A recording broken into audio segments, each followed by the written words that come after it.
¿Qué hubo, muchachas y muchachos? ¿Qué tal están? Les bendigo ahora mismo con la bendición del Padre, creyendo que nuestro Maestro estará en este momento con nosotros y que podremos mirar un poquito de la palabra para que nosotros nos pongamos también un poquito en la vida de estas personas y vamos a poder entender por qué a veces se nos complican las cosas. A veces se nos complican, ¿verdad? Yo pensaba, bueno, ¿será que a mí nada más se me complica? Pero no, yo encuentro que todo el que le sirve al Maestro, todo aquel que el Señor le dio por enamorarlo y por escogerlo y por sacarlo de ahí, de ese lugar, es una vida complicada.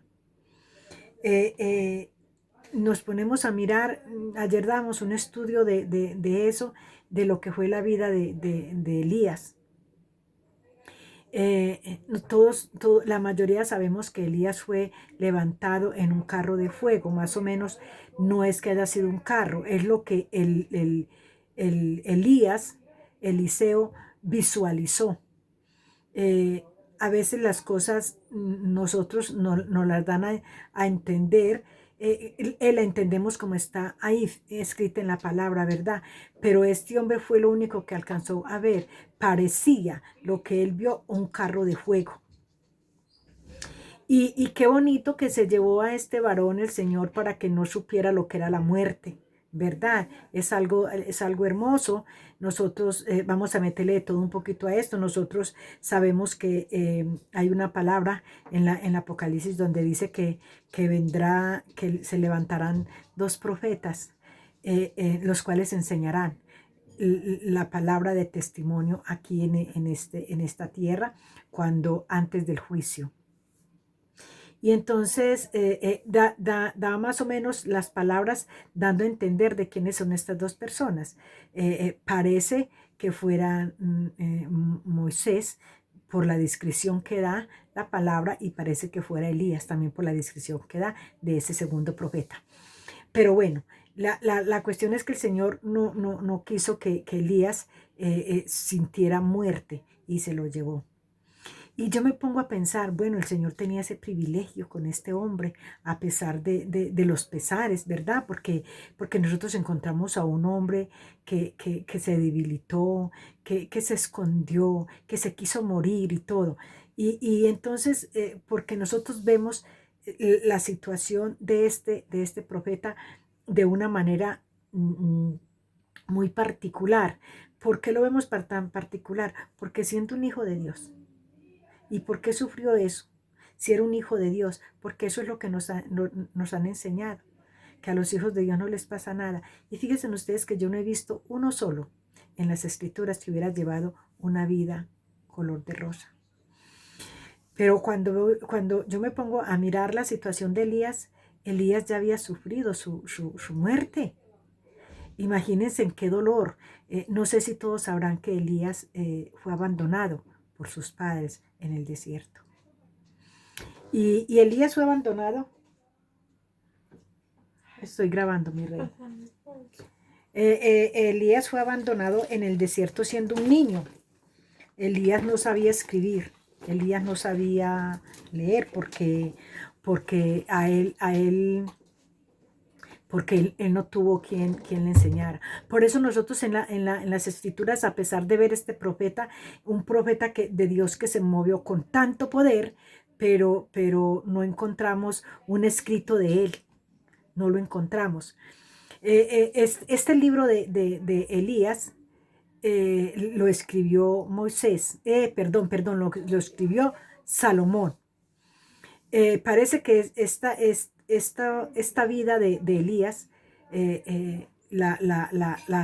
la dio a conocer. El tiempo que Elías sirvió lo dio a conocer a Moisés. Dice el estudio que en ese tiempo estaba Moisés en Salomón en medio de dos tribus. Entonces, en Jerusalén, ¿verdad? Entonces, yo me pongo a pensar, bueno, este niño fue abandonado, él ya vivió, ya murió, ella sintió el dolor de la muerte. La muerte debe ser algo muy, muy, muy silencioso, algo muy solitario.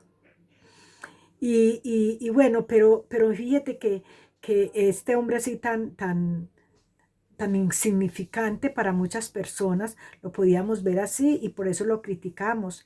Pero ¿cómo es posible que siendo un hijo, un profeta de esos? Yo escuchaba hace unos días a alguien que decía que un profeta que había hecho caer fuego del cielo, que había hecho parar la lluvia, que cómo era posible que hubiera ahí huido de la amenaza de esta mujer Jezabel. Pero nosotros somos muy buenos para criticar, porque no nos metemos en los zapatos de esa persona. Pero lo bonito es que el Señor no mira esa situación. Él no está mirando la flaqueza de Elías.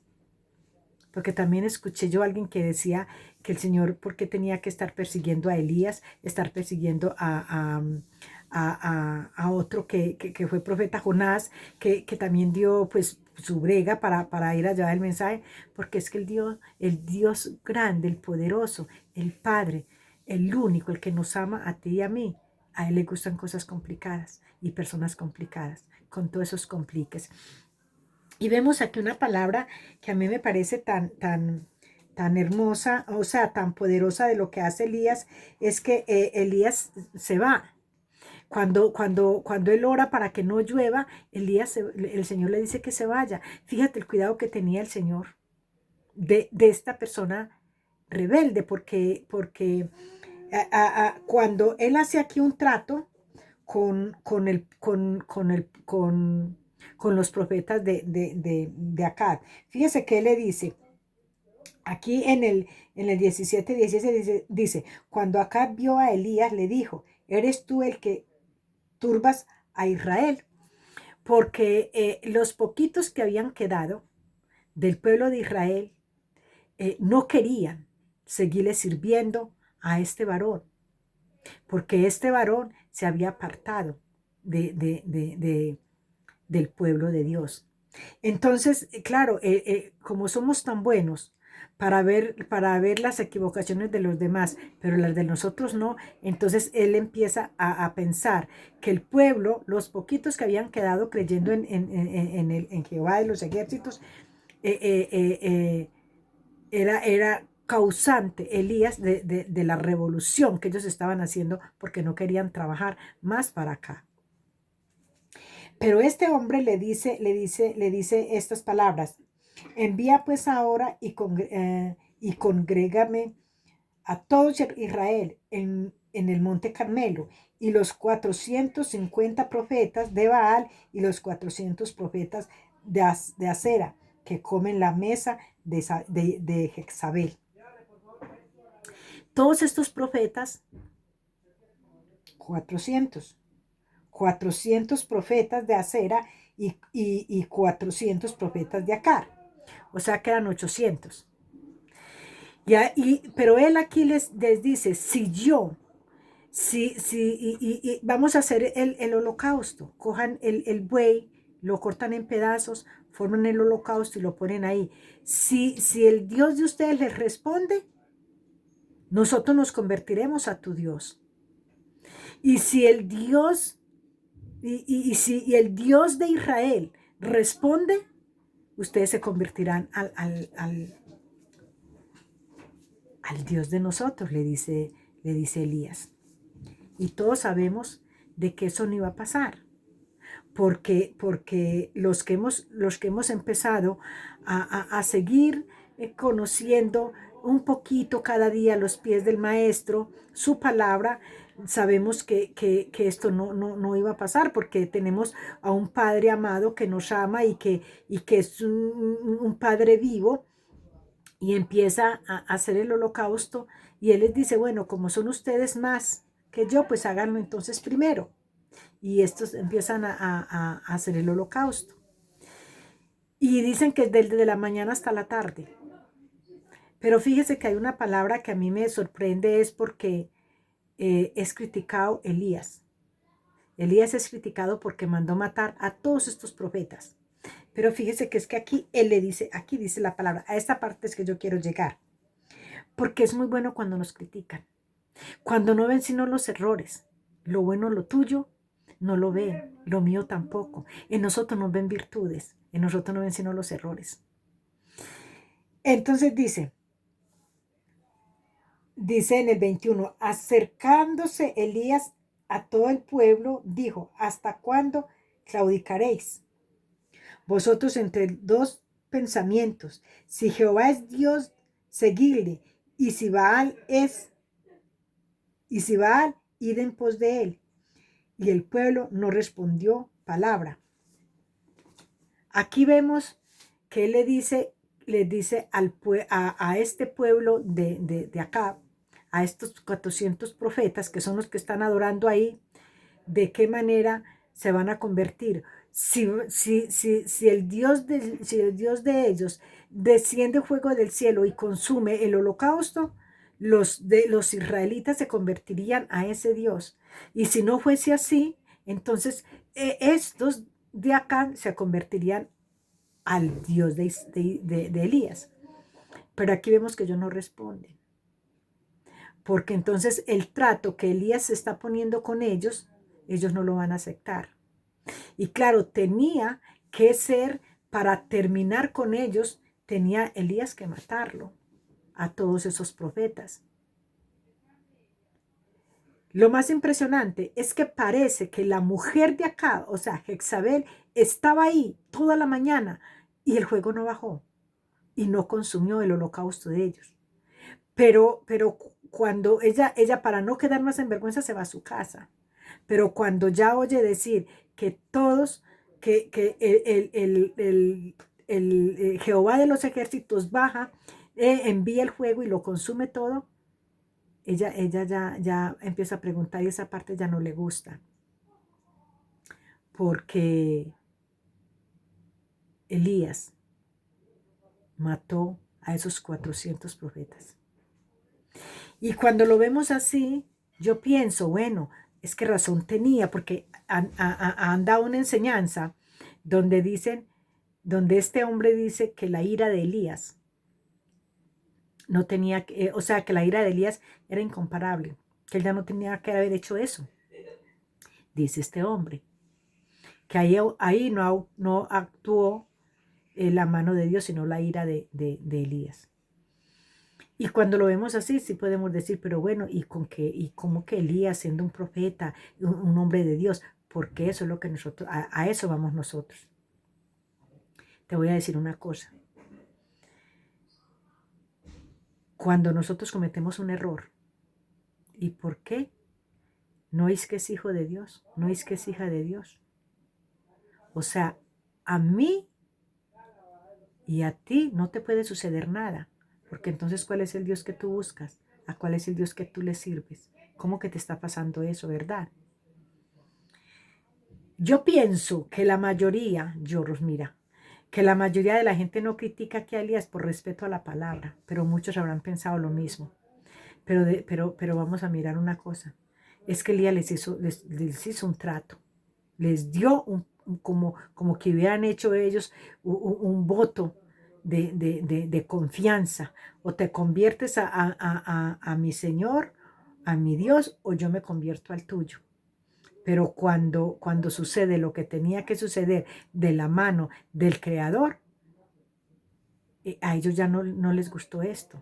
Entonces, si los dejan vivos, imagínense ustedes por una sola vez, piénsenlo, para que no critiquemos tanto a Elías, porque solamente nos gusta ver el error de los demás.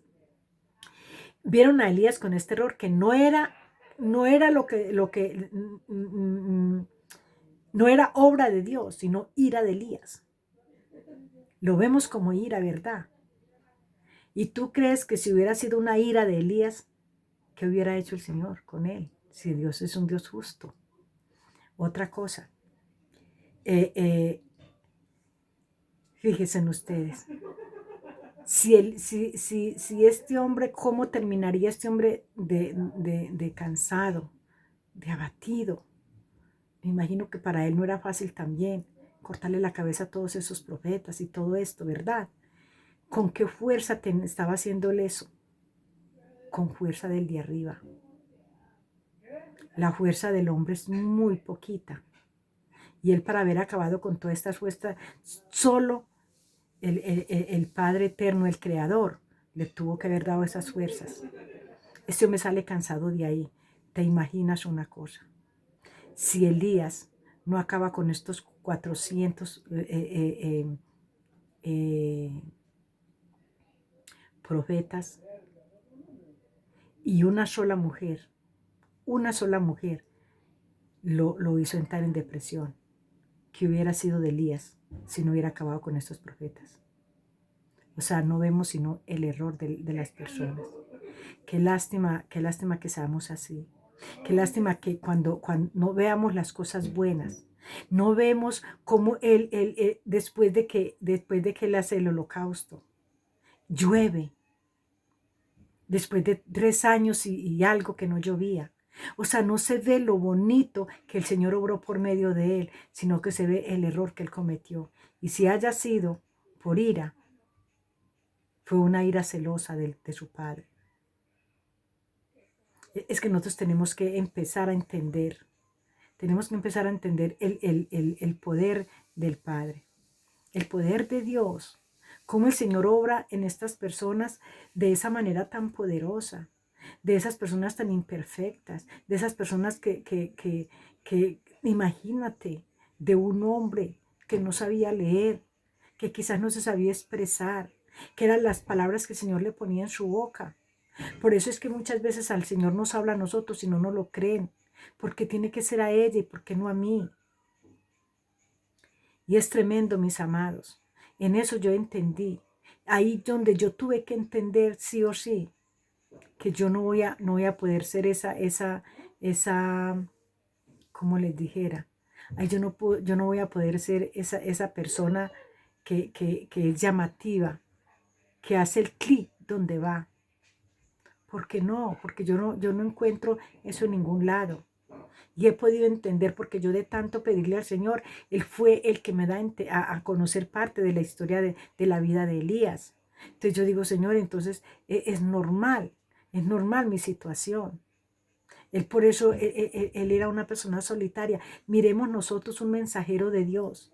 Un mensajero de Dios es bien solitario. ¿Cómo fue la vida de Jeremías? ¿Dónde terminó la vida de Jeremías? Jeremías tampoco era amado por ninguno.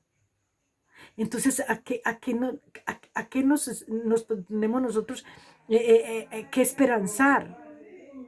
No cada paso que damos, el único que nos ama, el único que nos guía, el único que nos fortalece, el único que nos sustenta en el día de hoy hasta el día de nuestra ida, es nuestro Padre amado. Él sí te ama y me ama de verdad. A él no tenemos que, con Él no tenemos que comprar el amor. Él nos compró a nosotros.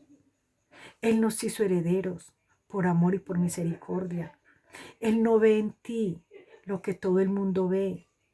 Él no ve en mí esos errores. Él no ve en mí mi forma de ser. Es que Él me formó. Si es que alguna persona me conoce, es mi Padre. Él sí me conoce.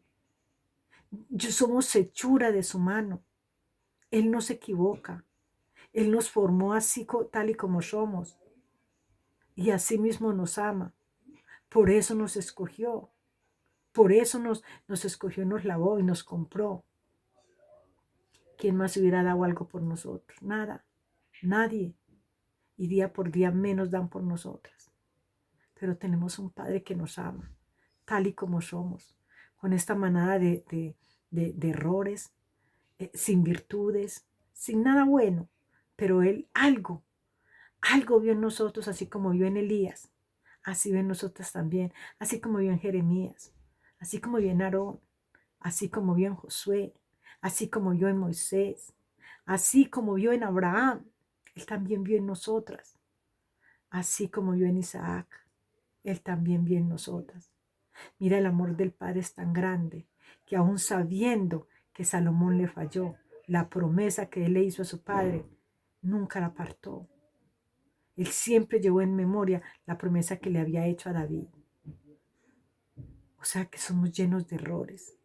Y a estos complicados, a estos llenos de errores, de complicaciones, al Señor le gusta. Él se enamora de personas así, como tú y como yo.